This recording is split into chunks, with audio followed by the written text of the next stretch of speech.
Hey, welcome. You know, someone once said that the world is a poem ready to be written. Our next guest, man, he is a poet ready to write whatever poem needs to be written. My name is Vin DeQuino. Our guest is John McMullen. John, one of my favorite radio hosts, one of my favorite poets. You are forever putting the words down on paper. Talk to me. Who is John Mack? Well, I was a technologist for years. During that, I started writing, and I wound up writing over 2,000 articles and columns. Wow. Most recently, 212 columns for the now defunct Westchester Guardian. And I was an English major in college. For 35 years, I not only didn't write a poem, I never read a poem. Wow. But I was very lucky. I happened to be walking through Barnes & Noble one day, and I saw the title of a book by Charles Bukowski. And I said, gee, that looks strange. So I picked it up, and I said, this guy's crazy. If he can do this, I can do this. So since then, I've had 5 books of poetry published, Wow. 1 anthology and 4 chapbooks. And I've recently been appointed the poet laureate of Yes, of you are the town now of the Yorktown. poet laureate of Yorktown. Yes. That's wonderful. So you are going to be the inspiration for poetry for Westchester and Putnam County. I hope so. It started out, I'd be reading my poetry in various places, and I read at the Stanford Arts Festival, and 2 of the people there were the poet laureate from Ridgefield and the poet laureate from Stanford. And then we have the poet laureate from Beacon. So I said, someone should be doing this in Yorktown. So I kept after them, and they appointed me last week. You know, America has had some pretty famous poet laureates. Yes, I have. One of the most famous was, of course, Robert Frost.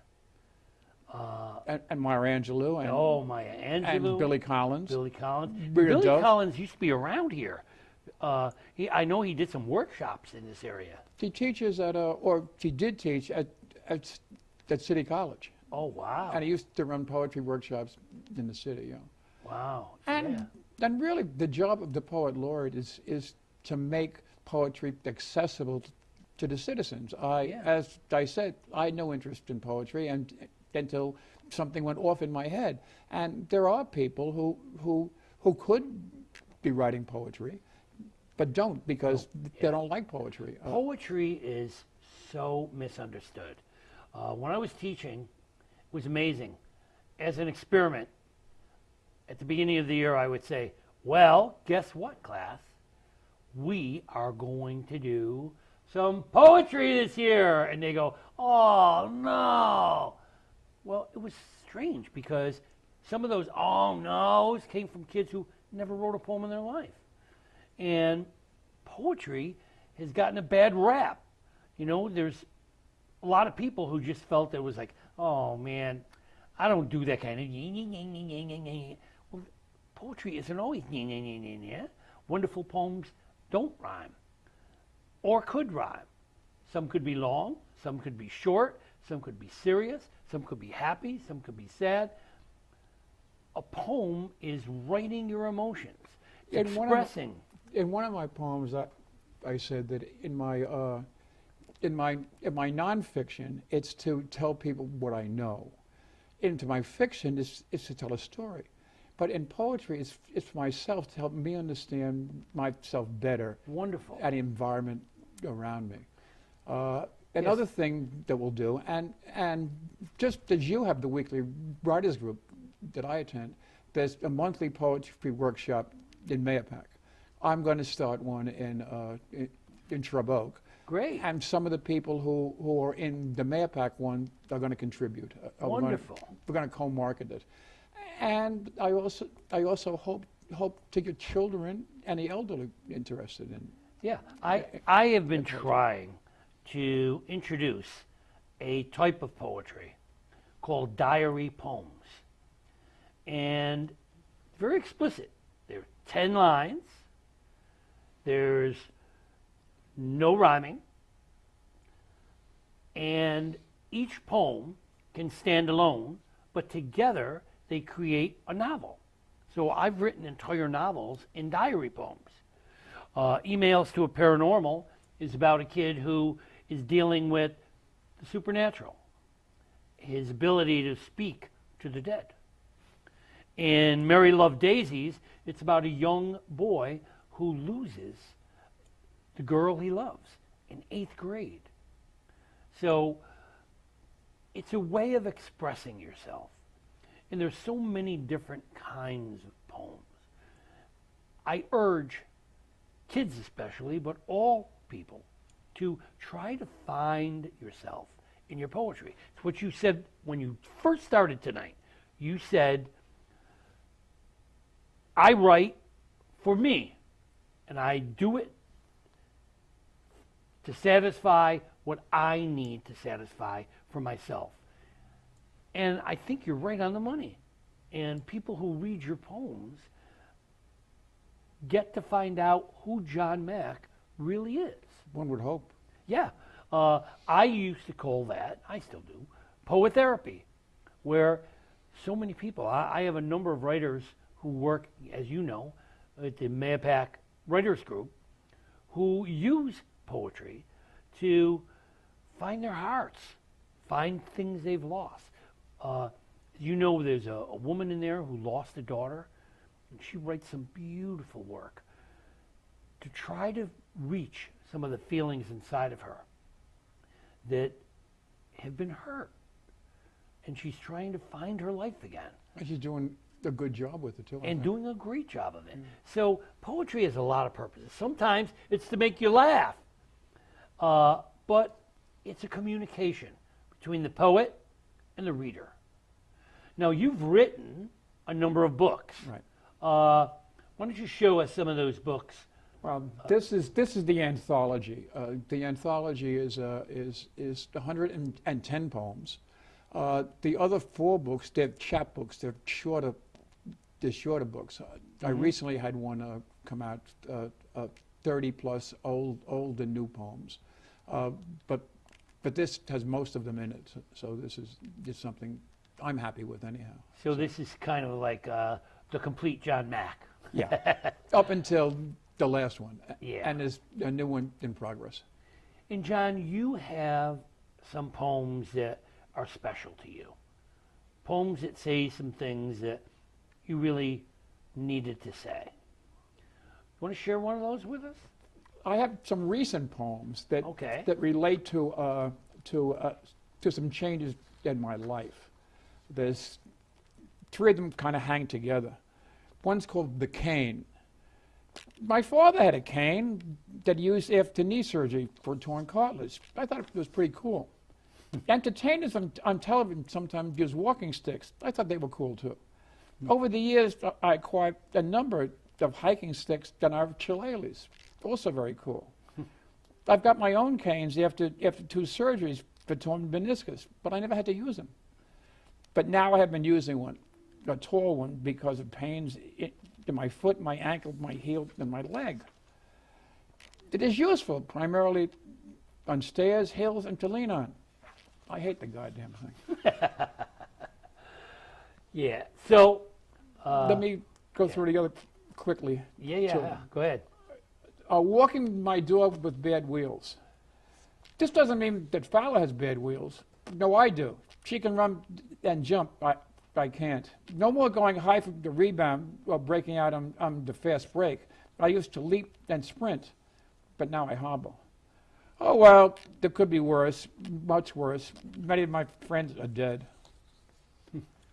And then I had one that related to,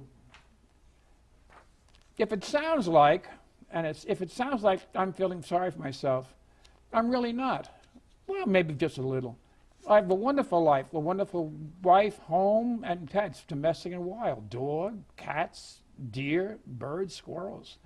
I'm just musing on changes. Writing poetry has replaced jump shots. Writers groups now fill my nights. I have a radio show that takes the time once devoted to watching Sunday football. But the same camaraderie I once found with teammates, I now found with writers. The similarity is remarkable. Writing brings the same joy that the good game once did, and I feel the concentration much the same. So all in all, I guess I'm the same person. Maybe a little less intense. Nah, probably not. So there is a reason to be, no reason to be sad. I have both the memories and now challenges. Nice. So they all hang together. I also have a political Yeah. poem that if we get to, I can read it later. So you do. So it's really as it comes to you. Yes. Now, do you walk around with a notebook and pen, or? I have them, but I don't always use them. But they run around in my head until I get back to the computer. So now most of it is done on the computer. Yeah. Do you like get home and rush to that computer so you don't forget it? Very often, yeah. Yeah, yeah. Or I think of them in the middle of the night when I Yeah, wake me up. too. Or something happens. If there's time, I could read one more about something happening in the area. Yeah, yeah, by all means. The top of my hill. The top of my hill in Mayapack, New York, is home to a supposed state park. Supposed, yes, supposed. There are no trees in this state park, nor nature trails, nor picnic tables, nor swimming pools, nor athletic fields, nor basketball courts. The only path into the park is chained to keep out the curious and the misinformed to think there really is a park. It's been that way for years. There is nothing there but overgrown weeds. Big signs on the highway treat it as real. Driving by, you might be misled, but not the locals to know the truth. This empty, barren travesty of a state park bears the name of our current White House occupant. Do you see a parallel there? And this is a picture Oh, of the okay. sign. Uh-oh. It's bigger on I know that name. it's bigger on the Taconic than the exit signs. So there it is. So, okay, so it's political comment. Yeah, it is. Now, these poems take a lot of your time, give you an opportunity to say things you need to say, but this is not your only outlet. That's John, correct. you have columns that you write and a radio show. I've had the pleasure of being on that radio show. Yes. I've had the pleasure of hearing a lot of those shows.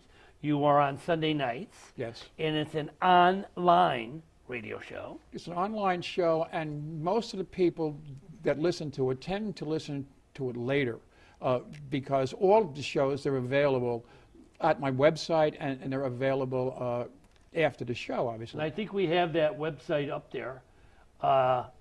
There were 212 shows There you go. to date, and there's many authors, many local people, ex-politicians, politicians, poets. Yeah, you have some amazing guests. Yes, I have. I remember one time when you had John Hickey and Frank Hickey. I'm sorry, Frank Hickey, and his sister came on. McGee Hickey, yeah. Yeah, she's a newscaster. Right. And the two of them were brother and sister right on the line. They're talking about their mother. It was wonderful, and to hear the two of them. And then you had Frank banter. on. And I was on there with them. Yeah. But you also had Frank on here, though. Oh, Frank's been on here twice, maybe three times. What a great guest. And I got him from you. Yeah. After hearing him on the show, I said, I want that man. And he was great. In fact, I've had several of your guests George Hopkins. on here. Yeah, George Hopkins was great. Ed Hagen. Yeah, and recently, Ed Hagen. I like what you do, John. What you do is you have some very strong feelings about some very important things, and you're making sure those issues get heard. And that's important. Tell me about your columns. Well, my columns dealt mainly with technology. As I said, the Westchester Guardian folded, and I'm looking for a new outlet. But it had to do, it was with creative disruption, how things change when we don't even know it till all of a sudden our neighbors are out of work. There are no more camera stores or music stores in the mall because iTunes have eaten them, or or digital cameras. All of the local retail stores have gone to Amazon, and we tend not to notice these things until they hit us over the head. And so it's something that I think is very important, because robotics and artificial intelligence are going to take all of the jobs, and we're not planning for this at all. That's a problem. You know, I very much enjoy the John Mack I know, but I often wonder, who was John Mack? What was little John Mack like? I grew up in Inwood, in the Inwood section of Manhattan. At that time, there were more bars in Inwood than any neighborhood in New York City. Walter Winchell called it Ginwood. There was the only forest in New York City, Inwood Hill Park. So we started drinking beer in the park at 15 and 16. The drinking age was 18, so you went to the bars, and you wound up telling stories. You wound up sitting together, talking, and we don't have that much anymore. We have an ordered society for our children. Drive your child to the soccer game, drive your child to the baseball game. When I grew up, it was his Spalding, go hang out in the park, and it was a completely different time. Yeah. Then I went to after my father died, I went to military school for 2 years up in Rhinebeck, New York, and then my mother moved back to my old neighborhood, and I came down. I went to All Hallows High School, to Iona College, and then I was extremely lucky to get into technology. I got in at just the right time. I was very, very lucky, and through that I met my wife. Through that we started our own consulting business. If we left Morgan Stanley, and it's just I've been extremely lucky just being in the right place at the right time. I hear you. So, poetry and writing, is that your escape? Not really. I started teaching because it was to give something back. As I said, I've been very lucky. Writing became when we were asked to write something about technology. My wife is really the one that was asked. That led to a technology book. It led to an article in an anthology that had Bill Gates and Henny Youngman and Ray Bradbury in it, and it led to writing for magazines and for newspapers and for. Is the writing columns. for newspapers mostly political? No, it's technology. Oh, so it was it all is on technology. technology. Now, some of it adds over. So is it how-tos? Not usually. It was in the beginning, yes, but it became as it for the West of the Guardian into what you must do to prepare yourself, to be able to be competitive, to be able to look around, to be able to say, what's going to change now? You mentioned that you had the Mustang with 8 tracks. I had one with cassettes. Then we have CDs, all gone. They're all up on the internet. Yeah. They're all streaming now. I know. And all the It's a whole new records. ballgame. Man, I can remember how excited I was the first time I went into National Autos and bought my first record player. Okay. And my mother's sister, who was not that much older than me, said, I want to buy it for you. And it was one of these little record players, white and red, and I was amazed. A little plastic disc this big changed it from 33s to 45s. After 78, there was a hole in the middle. And the 45s were Elvis, and and it was like, oh my God. Do you know I still have some of those records from that first record player? I have an attic full of them, 1,000 records. Yeah, I still have the wind-up Victrola. That I don't have. That I have with the 78s. 78s? Yeah, it was the 78 was the amazing. original Some of the greats of all time. But expressing yourself, being able to capture the past, the present, and the future.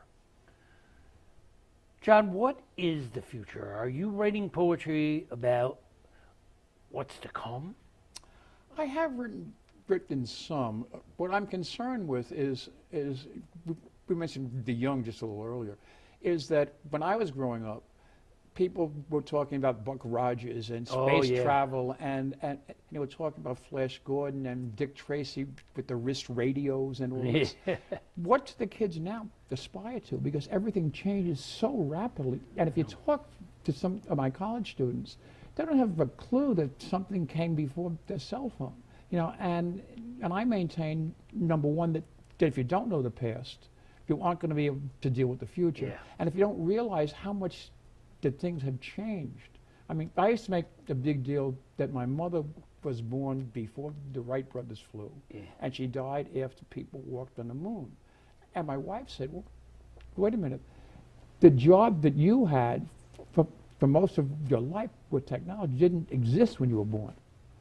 Things keep changing faster and faster. And we're really a consumer-driven society now. Yeah. People always want the new thing. Yep. And it's an information era. A while ago, I was driving in the car. My grandson was in the back seat, and forgot what brought the conversation up, but I mentioned John F. Kennedy, and my grandson said he died in 1963 in Dallas, Texas. Pop up. I said, "Wow, you knew that?" He said, "Internet." And it's scary. Everything's at their fingertips. Yeah, but the good thing is, you and I have talked about you doing research in the basement of the Brewster Library with old newspapers. Now those same newspapers, they're online, and I know. and you can sit in front of your computer and you can bring them up and you can learn. When I first wrote Sybil Luddington, The Call to Arms, her first mention of the ride was 1907. Today, it's not. It's 1880. It changed? No. The internet changed. And the woman who wrote the article, Martha Lamb, had it digitized. She didn't have it digitized. It was digitized so that now when you type in Sybil Luddington, information that didn't exist when I wrote the book the first time is everywhere. I have pension records. When I did Sybil Luddington, I had to go to Washington, D.C. to find a pension file on her. Then I went to Varick Street in New York City on microfiche to try to go through it all and read these pensions. Now, John, I go to my computer, I type in Sybil Luddington, I type in pension papers, and there they are. I never have to get off my chair. And the upside of it is that the new technology has made it easy, or a demand for you writing the new book. The scary thing is that perhaps at some point people won't be reading books because... I know. It does scare me. I'm so proud of the books on my shelf. I have about 150 or so books autographed by writers. We're reaching the point where my wife sits on the bed and reads, or even more, there's this new television series that's also books. She listens to it on the TV. She plugs it right in. She's in bed with earphones listening, and it's just amazing, this whole idea of new technology. What I hope we never lose is the heart of the writer. There's something about that connection between print and the reader that I just hope doesn't get lost. Well, the other side of that is, though, I have a Kindle, and I've tried to read whatever possible on my Kindle because I have more books in my home than Barnes & Noble. And my wife there's no more room for any more books in 3 stories. I can carry around in something this big 150 books. Yeah, I know. That scares me too. I used to have, when I wrote Kiss the Candy Days Goodbye, my first novel, John, I have about 5 cartons of pages because I hand typed that whole book. And in fact, at the very beginning, I hand wrote, pen and ink, boxes and boxes. Now I can carry every one of my novels on one flash drive. That's scary. after writing more than 2,000 columns, 6 books, I can't type still. So if it were not for a word processor, I would not have written anything, because when I tried to type, the game was over. I know. I couldn't. I wasn't. I mean, I still, to this day, I have my own method. Yeah. You know, it's the hunt and pack. I used to give my typing teacher at our school nightmares. She wouldn't let the kids come by my office to watch me because she said I was spoiling them. Have them learn how to type. Well, you know, I used to say to her, hey, you know, I type the way I think. If I knew how to type faster, I wouldn't be able to write it. I write it as I think. She said, poor excuse. Learn how to type. Well, for years in Wall Street, I had the secretary, so I would either write things in longhand or I dictate it. I tried once with the girl I was going out with to take the typing class at Theodore Roosevelt High School in the city. She learned to type and I didn't, so she typed all my papers at Iona. John, believe it or not, we're down to the last 2 minutes. Okay. Any final words for these people? Where's John Mack going? What are you going to be doing? You still going to do your radio show? Oh yeah. Still going to write your columns?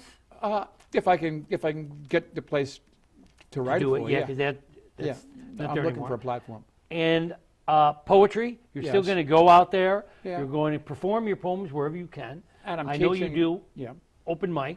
right. Any open mics coming?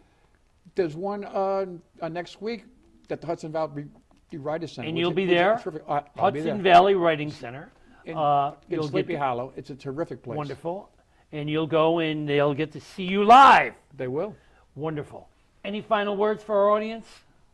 I think what we have to do is to, as I've said before, to understand technology. I use an Amazon Echo. I talk to it. It reads the news to me. It plays music for me. All of these things, they're going to be commonplace. So And technology doesn't have to be intimidating. no, and the people that don't use it, they're not going to be competitive. And yet, if you have a pad and pencil and a good poem in mind, use a pad and pencil. use the pad and pencil. John, thank you so much for being here. It has absolutely been a pleasure to have you. You are one of my idols. You are so active. You do whatever you can to get the word out. So you've had the word, and you've had a chance to meet John Mack. Go see him live and in person. Go on his website. Certainly, go to his show on Sunday nights. John, Thank you thank very you much. for being here. Always a pleasure. And I'll see you tomorrow. I won't see you tomorrow night. No, That tomorrow ever- night,